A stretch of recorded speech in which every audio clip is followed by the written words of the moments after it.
আসসালামু আলাইকুম। সবাই কেমন আছেন? আশা করি ভালোই আছেন। আমি আলহামদুলিল্লাহ ভালো আছি।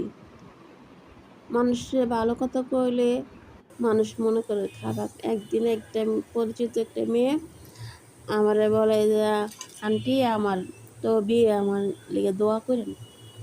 আমি কি আচ্ছা তোমার লাগে তো দোয়া করি, কিন্তু স্বামীর বাড়ি যায়া সুন্দর করে চললো। শ্বশুর শাশুড়ি যা কয় তা শূন্য আর ভালো মতন চললো।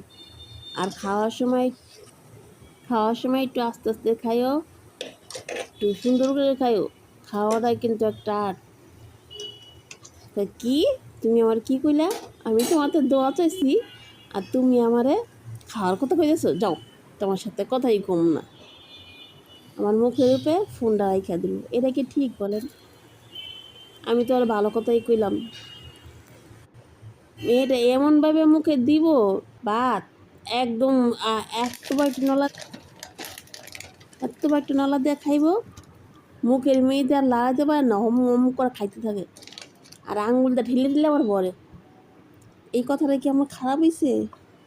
আমি তো ভালো কথাই কইছি।